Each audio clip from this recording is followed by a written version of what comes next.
Da-da-da-da. This is the Tribal Future podcast today with a special guest, Lamia. If you don't know me, my name is Adriatica. I am a painter, body painter, tattoo artist, breath worker. I also dance. Um, and this is part of my research, and I want to share it with all of you. Today, my guest is Lamia. She's a dancer, a yoga teacher, a creator of the D.E.V.I Method. She is trained in classical Indian dances such as Bharatanatyam and currently learning Natyashastra and Karana.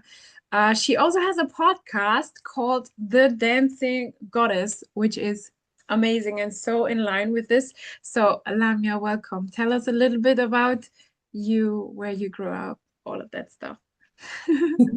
Thank you so much for inviting me and for this lovely intro. It's always very weird for me to talk about my story because, of course, it's not a linear one. But I am from Sicily. I live in Sicily, which is in the south of Italy. And I was not meant to be a dancer, but dance came to my life when I was already, let's say, around 20 years old. I fell in love completely with belly dance, let's say Oriental Rakshaki. Here we go. Um, yeah, the problem of tags and names. And for me, it was really a way to reconnect with myself, my body, after years of, well, very difficult relationship with myself and my body. And just the way that belly dance allowed me to connect with my emotions and with movement from within. It was something I've never experienced before. And from that on, I was like, I'm yours. I'm like, where shall I sign? I'm just yours. Dance, just take me. And, moving forward, I met tribal fusion belly dance. Shall we call it this way? Well, back in the days, that's how we called it. Um, and then that was my gateway entrance to the world of Indian classical dance. So when I was a kid, I actually wanted to be an archaeologist. I was damn in love with ancient Egypt. I wanted to move to Egypt just to study mythology and history and culture and just, dig tombs. That was my thing. So when I met Indian classical dance, for me it was like, okay, I don't have to choose. I can be an archaeologist and a dancer now because a lot of the studies that we do in Indian classical dance is about mythology and, of course, culture and history. So that stole my heart. And again, I was like, just take me and let's see where it leads. And it led me to train academically at the conservatory, where I got my degree in Indian classical dance. And I went to India.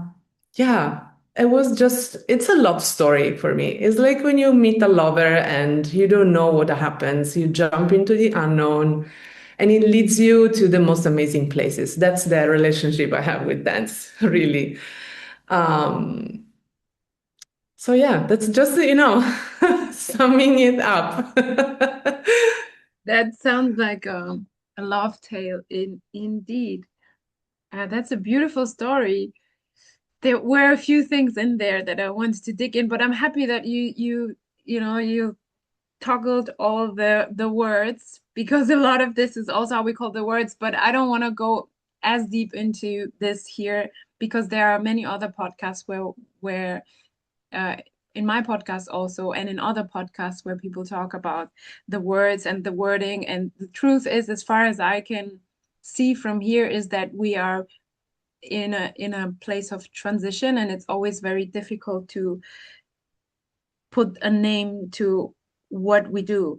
But you said tribal fusion belly dance, and everyone that I'm interviewing actually comes from that dance or has crossed paths with that dance. And do you still use that tribal fusion, or you don't use that anymore? And if yes or if no, why? Well, that's a hot topic and a big conversation. Personally, I don't use anymore the word tribal.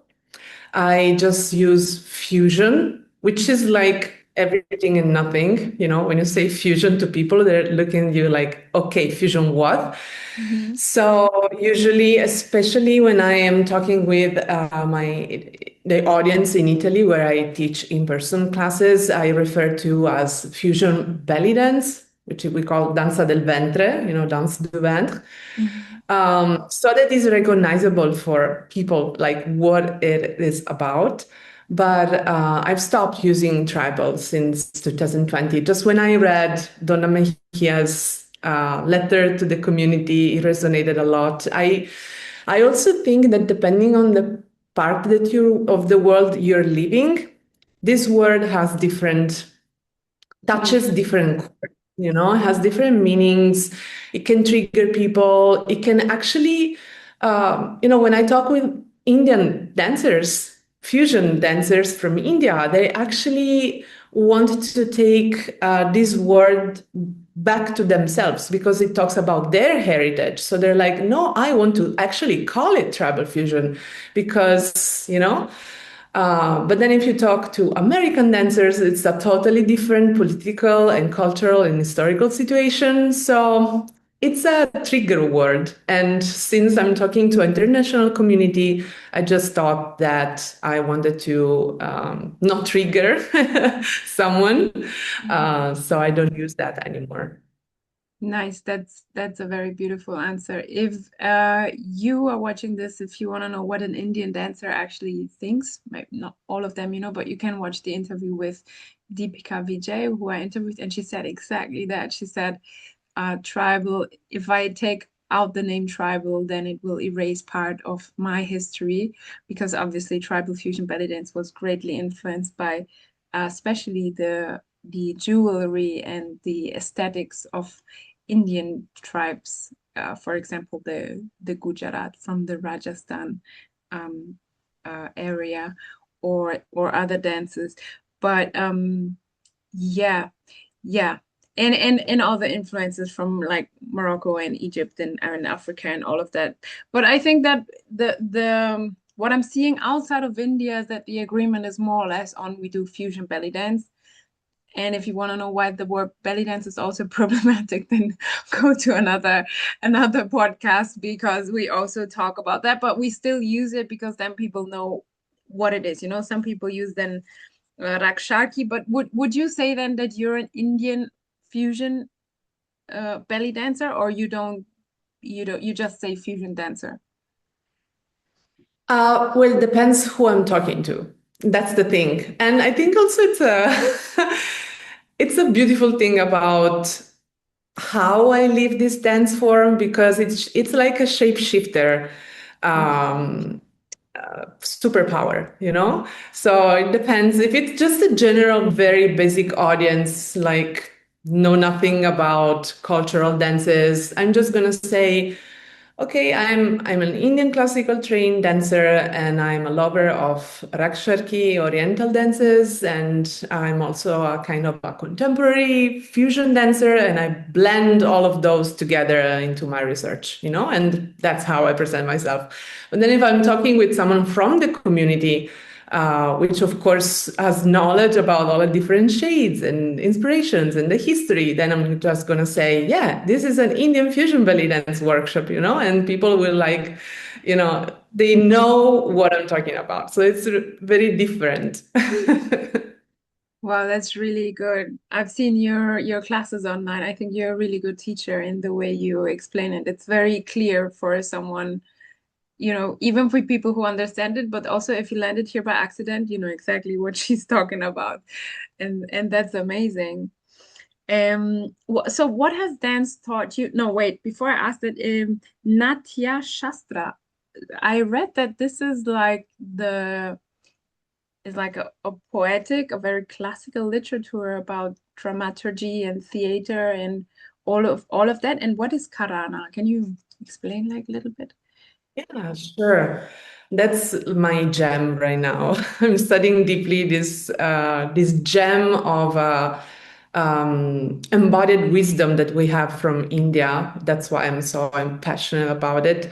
So Natyashastra is a classical text from Indian literature, we can say, which is dated around 100 BC and 100 CE, so it's like around that era.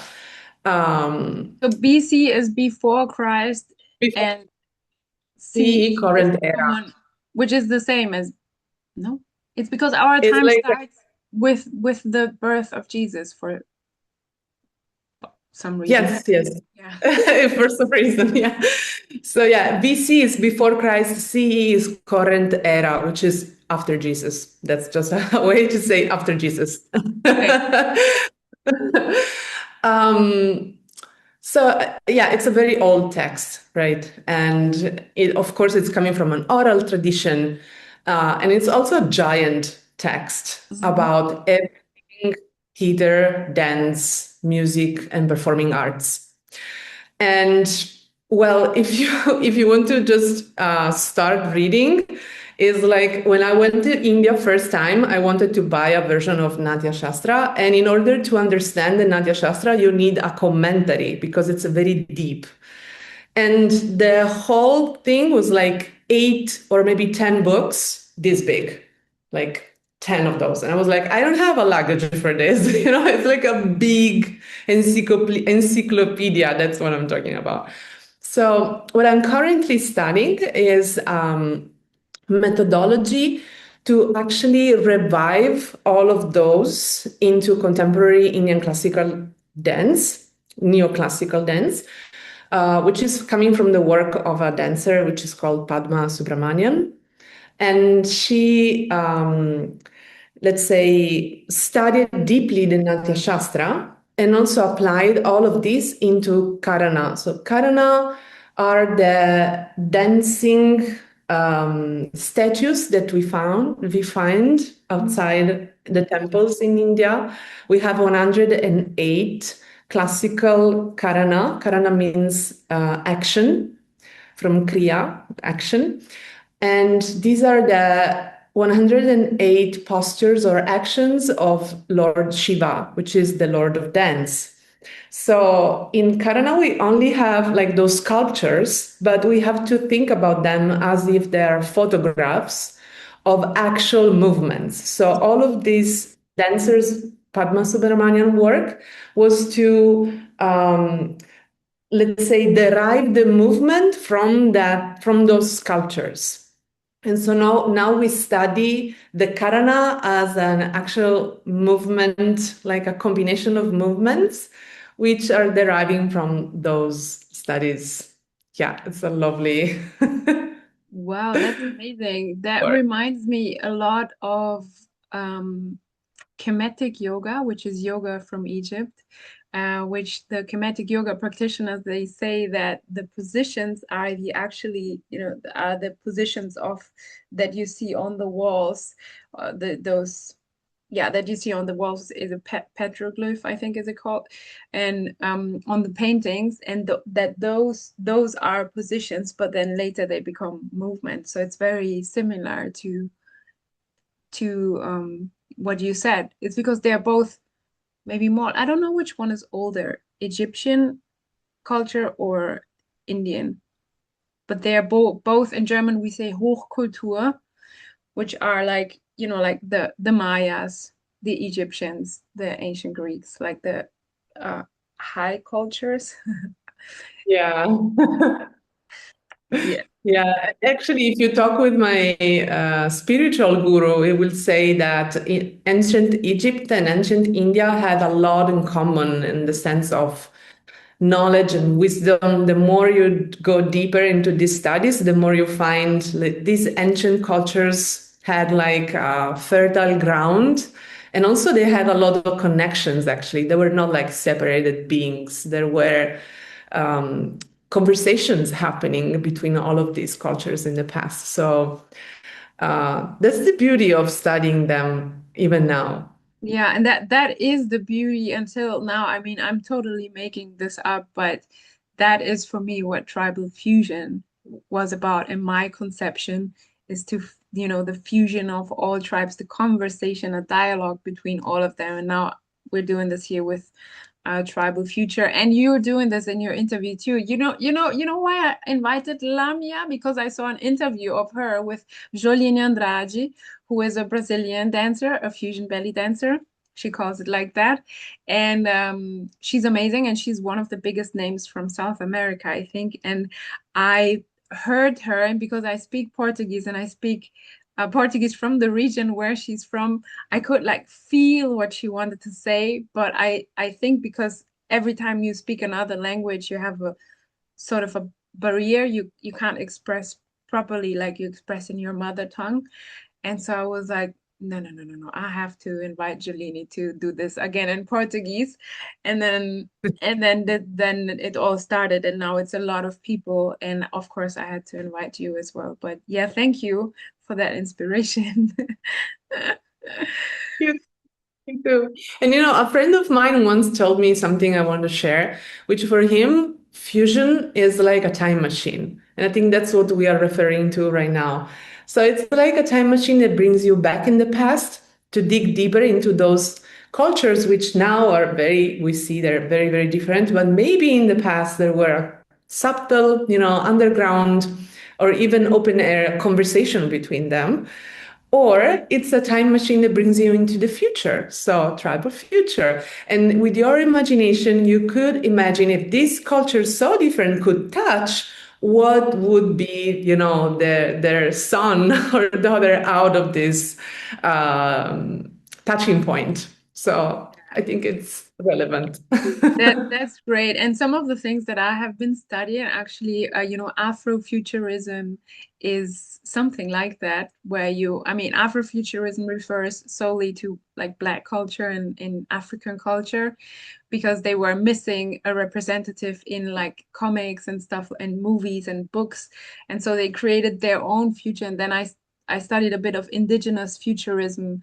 And, because Brazil is a place where African, indigenous, and European people meet, and we have a lot of other influences. I think my Reiki master, she once said that Brazil has the most va varied and diverse genetic imprint, genetic DNA, and there is Amazofuturism, which is also imagination is a big part of it, imagining the future of the tribes. But I actually think that our world is going more and more towards, there is less of a pure, uh, pure, I don't know, someone from an ethnia. It's more and more mixes. And then how can we do this like respectfully with, art, with the art that we do, which is we drink from a lot of sources and then transform that into our own expression. And I think it's beautiful that you went that deep into Indian studies, because yeah, what you're studying is not is not something you can read on the side just as a good night book. Oh, no, no, totally. It's either 100% like all in or nothing, right? Definitely that. And I think also what interests me when I look at a fusion dancer is not just really, let's say, an objective like look of what we're saying, like the time machine. Okay, what if these two cultures? Yes, that is interesting, but also how this refers to you Hmm. as with your personal story. And you don't have to be from India to, get in touch on a deeper layer with this culture. And how does this touch you? How your story tells something about this. That's what really like sparks my fire. It's not just presenting something out of you, but relating all of that in you. So, Yeah. because as you said, where is the purity? Where is the purity of what we're living right now in this globalized world? And well, we can discuss philosophically about that, but in the reality of our art form, I think what allows us to create something which is at service of others is always to connect with you, like from within, and then express out.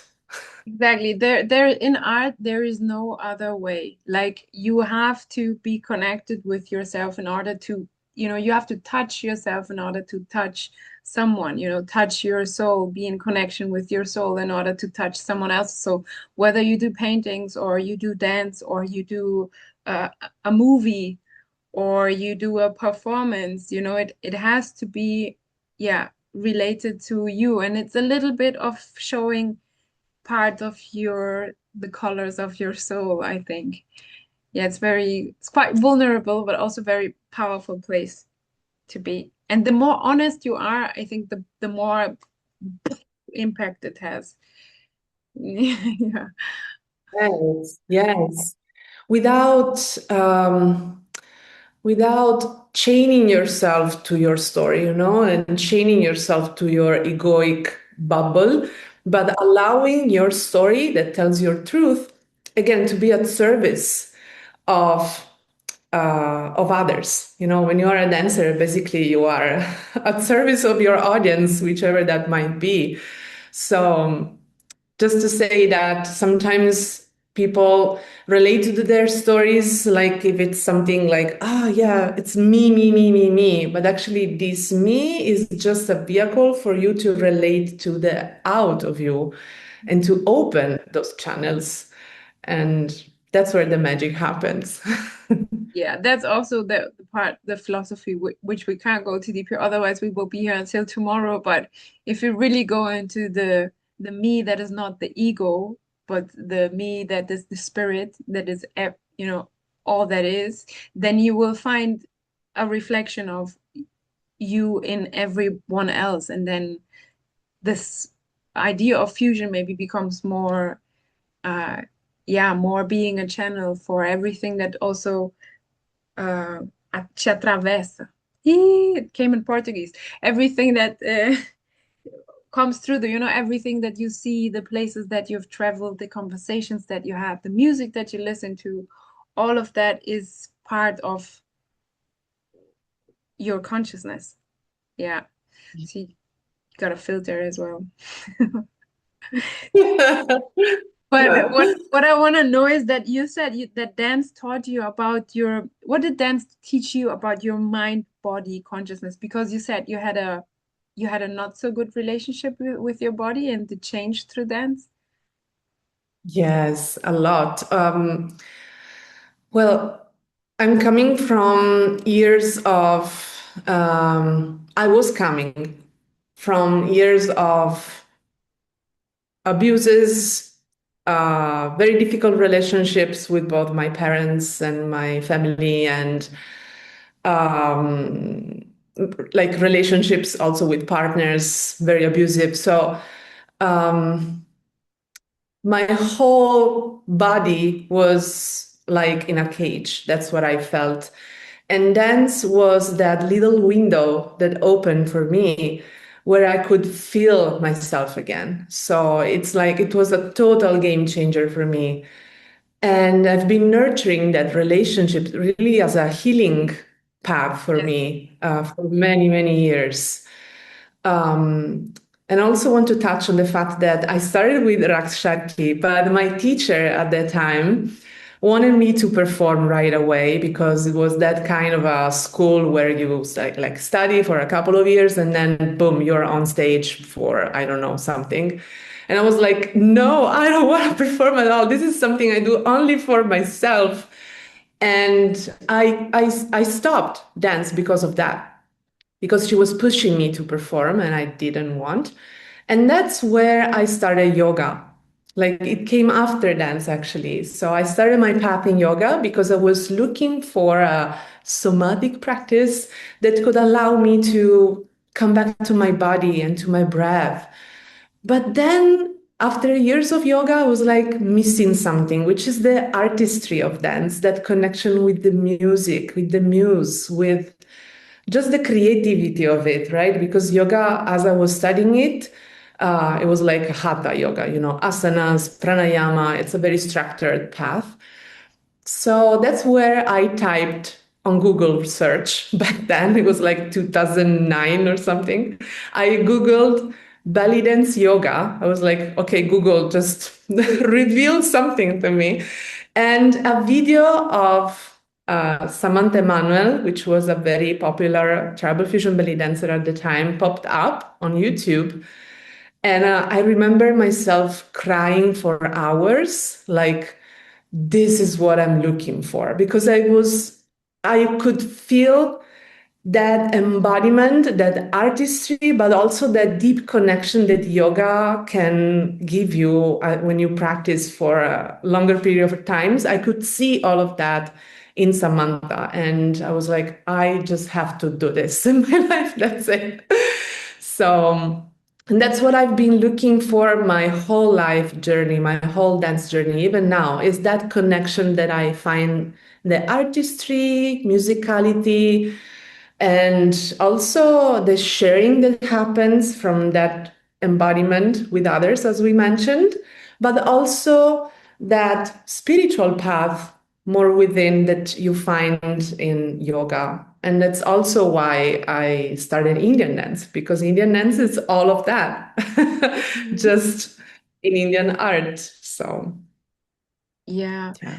Yeah, no, that's true. Indian is the most complete form of um, you know, performance in the way that you have to study spirituality. You have the clothes, you have the makeup, you have the hair, you have the studies of the history, like a historical study or a mythological study. Yeah, it's the most complete system. It's true. India is really the only system in the world, I think, that has kept it uh, as a unit, you know.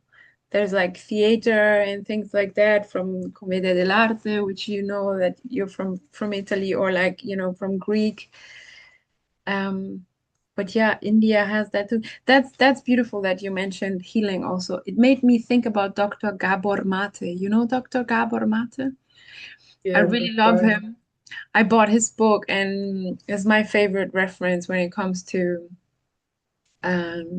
yeah, working on traumas, which is something that I think when you come from a path like you came, or from a path like many of us came actually, without dance, we kind of go crazy if we don't dance. But then, especially when you start teaching, you see that in the students that come to you that there are things in the body that you can see in the way they move, and then you obviously also want to help them release um, heavy baggage that does not belong to them anymore through dance so they can be free. Yeah, yeah. And that's also, I think, a powerful tool that fusion has it, because of the history of this dance form, we as we dance we have to embody this empowered posture. So the elbows are lifted, the chest is open, you're straight, you're tall, you're like honing the stage, and the movements are very regal in some sense, very Mhm. graceful, but also very powerful.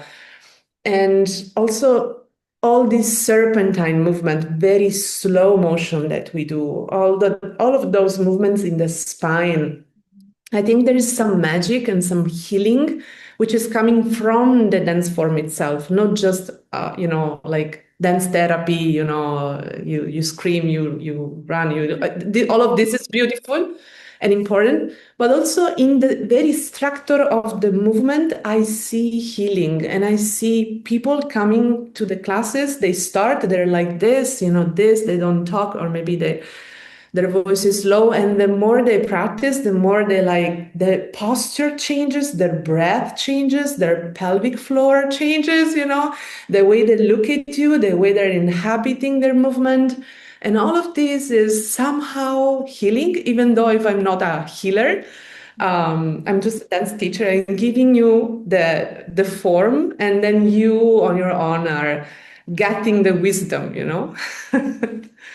Yeah, no, beautiful. That's beautiful. But I think, yeah, we have also to be careful with the word like heal or not. I think we all have the power to heal, but I always believe that, someone that is, you give what you have. So if you had that transformation in yourself, you will attract people that you can help transform in in a certain way. And yeah, it's true. These movements, they have something intrinsically very old movement, I think. Very, yeah, the serpentine, especially like the spine thing, it's something that is can only be good. It has no side effects.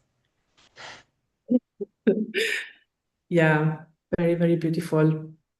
We only have 10 minutes left. Can you believe it? So I have to like think about what am I gonna ask you from all these things that I have to hear, but I think we are very good at where we are.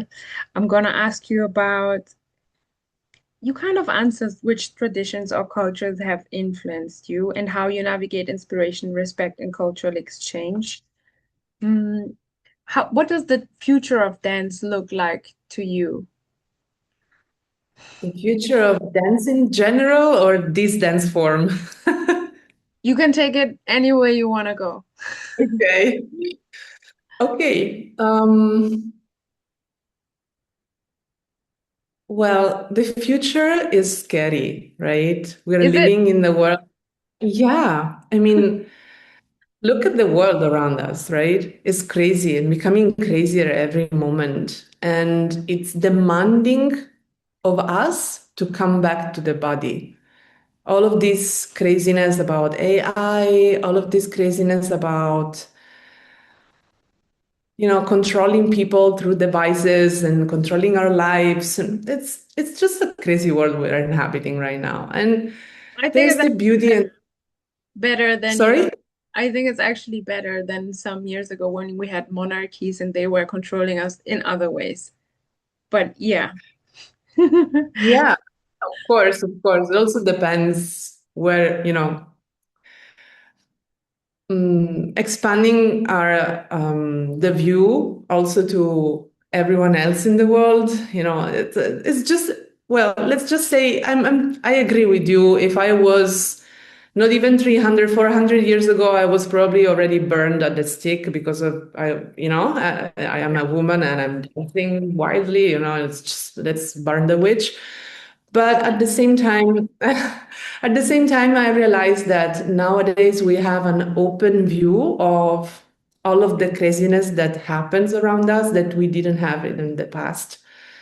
So for many people, I see that the future holds like anxiety, holds like these just we feel we are in the hamster wheel. That's what I feel when I'm looking around me. And what the future demands of us and what I see is really coming back to the body. Like the answer is coming back to the body. So I see dance as becoming more and more important for people. All of dance, somatic practices will become more and more important as the world becomes more and more about robotics, AI, and virtual life, there will be I feel there will be this surge of coming back to ourselves through the body, which is something we still have as human beings. Um, and we have to preserve it. And it has to be central in the future. Yeah, yeah, I think it will be, although we will see things like biomechanic and stuff like that. But coming back to the body surely is something that, yeah, will be important because there's so much space occupied in the mind, right? There's so much information. So what do you hope future generations um keep alive, or something ancient that you think humanity should carry into the future?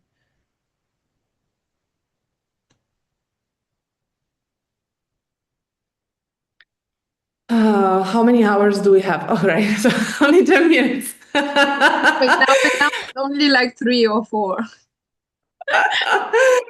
Um, Like the most important thing, I can tell you my answer. My answer is breath work. For me, is breath. The practice of breathing, whether it's pranayama or it's Wim Hof or it's any other form of conscious circular breath. I want that to become in the future because I think that this gives you, it's an ancient technology that gives you access to everything, and yeah. yourself is like you're more. Yeah, Yeah. I love your. Okay, so I would pick the ability that is very ancient and very powerful to see beyond the visible, to acknowledge the invisible, and to go over this materialistic vision of the world Hmm. and acknowledge all of that are the invisible energies at play in our lives and in the world life. I think that is something we should keep and nurture You more. mean you mean electricity or internet? No. No, no, I mean what the ancient people called gods and goddesses, what we put into the spirituality box only for those spiritual people, but that I believe are energies just living and interplaying in our lives. And so acknowledging all of that invisible is opening the box, let's say. Yeah. Yes. I hope so too. I think we will become more spiritual and less religious, which is very, very much my jam. And probably yours too. Can't burn us. We will come back. Yeah. Well, thank you so much. I don't want this to stop without saying that this was beautiful. I really appreciate your time and your thoughts and the way you dance and the way you teach. I think it's so beautiful. Um, yeah, thank you so much for being on here, and I wish you a lot of success for your development, for the future, for everything that comes, and your podcast and your work, everything. That was great. Thank you. Thank you so much for inviting me again here.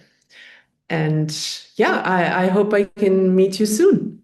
Yes, I have to go to Sicily, or you come to Switzerland. I would love to be back.